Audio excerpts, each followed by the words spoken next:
जय श्री राम दोस्तों, आप देख रहे हैं YouTube चैनल ज्ञान स्टार प्लस। तो दोस्तों, आप सभी का हार्दिक स्वागत और अभिनंदन। दोस्तों, आज हमने आपके लिए कमेंट चुना है श्रीमान गोविंद साहू जी का, और ये लिखते हैं, गुनी बात तुमसे कहें लई ग्रंथ से छान, पुत्र के रक्त से बाप जन्म ले आन। दोस्तों, बड़ा ही सुंदर कमेंट है। जब तक मैं इनके इस कमेंट का उत्तर खोजता हूं, तब तक आप सभी से मेरा निवेदन है कि जिन भाइयों ने अभी तक हमारे इस चैनल को सब्सक्राइब नहीं किया है, तो बे भाई हमारे चैनल को सब्सक्राइब जरूर कर दें, साथ ही बेल आइकन को भी प्रेस कर दें, जिससे कि आने वाले वीडियो का नोटिफिकेशन आपको मिलता रहे। तो दोस्तों, ये कथा श्रीमद् भागवत गीता से ली गई है कि किस प्रकार से एक बाप के रक्त से एक पुत्र के रक्त से एक बाप जन्म लेता है, ये हम आपको बताएंगे। आप सभी को पता है कि मुरलीधर कन्हैया ने महाभारत के मध्य किस प्रकार से अर्जुन को गीता का ज्ञान दिया था, और गीता के ज्ञान को देखने के लिए दो गवाह भी लिए थे, अर्थात जो प्रत्यक्षदर्शी थे। एक तो संजय, जिनको दिव्य दृष्टि दी थी भगवान वेदव्यास ने, और दूसरे बर्बरीक, वो भी यही गीता का ज्ञान उस छौकरा के ढूंढ से देख रहे थे, जिन्हें आज हम खाटू श्याम के नाम से जानते हैं। और इससे पहले ये गीता का ज्ञान किस किस के द्वारा किस किस को दिया गया, तो दोस्तों, ये ज्ञान दिया गया था इनसे पहले सूर्यदेव को, और सूर्यदेव ने अपने पुत्र मनु को ये बताई थी, ये सुनाई थी। इस प्रकार एक वक्ता के माध्यम से दूसरे वक्ता तक ये पहुंचती रही, लेकिन कालांतर में ये जो गीता का ज्ञान था, ये छिन्न भिन्न हो चुका था। इसलिए अब भगवान श्री कृष्ण महाभारत में अर्जुन को ये गीता का उपदेश दे रहे थे।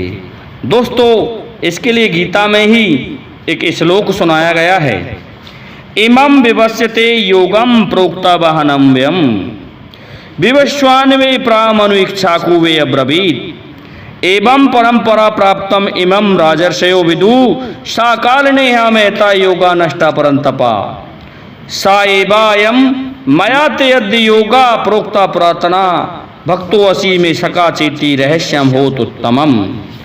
तो दोस्तों, मैंने पूर्व में इसका वर्णन किया है कि एक वक्ता के दूसरे वक्ता तक पहुंचती रही। सूर्यदेव द्वारा अपने पुत्र मनु को ये कथा सुनाई गई थी, इस गीता का उपदेश सुनाया गया था। कौरव पांडव दोनों ही कुरुकुल के एक ही वंश के थे, लेकिन कौरवों में और पांडवों में अंतर ये रहा कि कौरव भगवान श्री कृष्ण को नहीं पहचान सके थे, जबकि पांडवों ने पहचान लिया था कि ये तो स्वयं पार ब्रह्म भगवान हैं। इस कारण से उन्होंने उन्हीं को मांगा, नारायणी सेना को भी छोड़ दिया और स्वयं भगवान श्री कृष्ण को मांगा। तो जब भगवान श्री कृष्ण ये उपदेश दे रहे थे, तो उन्होंने अर्जुन के लिए कर्म योग, सांख्य योग, आत्मज्ञान जो भी हैं, वो समस्त ज्ञान इस गीता के माध्यम से दिया था, इस उपदेश में दिया था। और यहाँ तक है, फिर उन्होंने ये कहा आत्मा के बारे में कि आत्मा मरती नहीं है, ना ही मारी जा सकती है, ना ये जलाई जा सकती है, ना ये जलती है, ये अजर अमर है।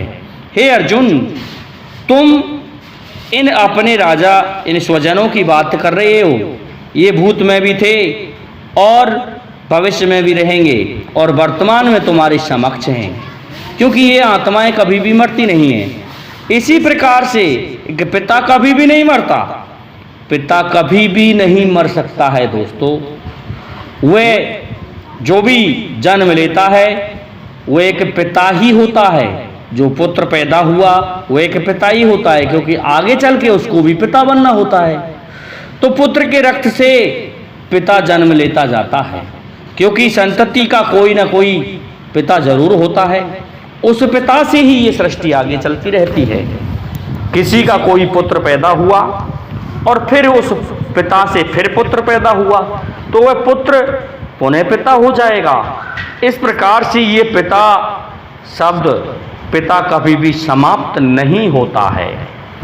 इसी प्रकार से जन्मेजय को ये कथा जब शौनक आदि सुना रहे थे, शुकदेव जी सुना रहे थे, तो उस समय यही कहा गया था कि तुम्हारे पिता महाराज परीक्षित, जब उनको ये श्राप लग गया था कि तुम्हें तो सर्प ही डसेगा, तो उनके लिए अमर कथा रूपी ये श्रीमद् भागवत गीता का ज्ञान सुखदेव जी द्वारा सुनाया गया था।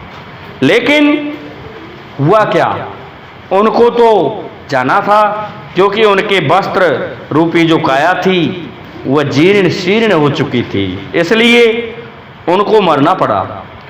और हे जन्मेजय, वही पिता अब आप हो।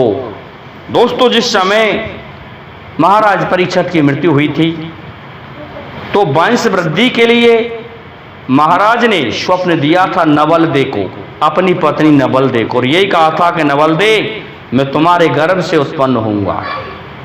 और यही हुआ, जन्मेजय के रूप में रानी नवलदे से उत्पन्न हुए थे महाराज परीक्षित। तो एक पिता मरता नहीं है दोस्तों, एक पिता हमेशा पुत्र के रूप में पैदा होता जाता है और वही पिता बनता जाता है। इस प्रकार पुत्र के रक्त से एक पिता बन जाता है।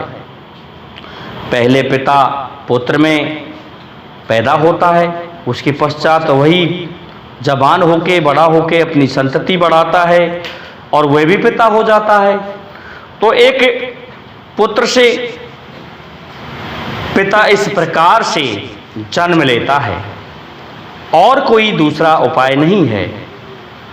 तो ये समस्त ज्ञान श्रीमद् भागवत में भगवान मुरलीधर कन्हैया द्वारा अपने भक्त अर्जुन के लिए बताया गया था। और ये कहा था कि अर्जुन, तू कर्म कर, फल का मत सोच, फल देने का अधिकार मेरा है। कर्मण्येवाधिकारस्ते मा फलेषु कदाचन। ऐसा है अर्जुन, कर्म करना तेरा अधिकार है, इंसान का अधिकार है, लेकिन फल प्राप्ति की मत सोचो। फल तो उसे मैं देता हूं, अन्य को ही नहीं देता। और तुम निष्कर्म होकर के नहीं बैठ सकते, क्योंकि कर्म ही प्रधान है।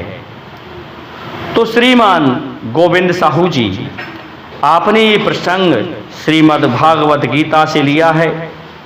आपकी पहेली श्रीमद् भागवत गीता पर ही लगती है, इसलिए मैंने ये कुछ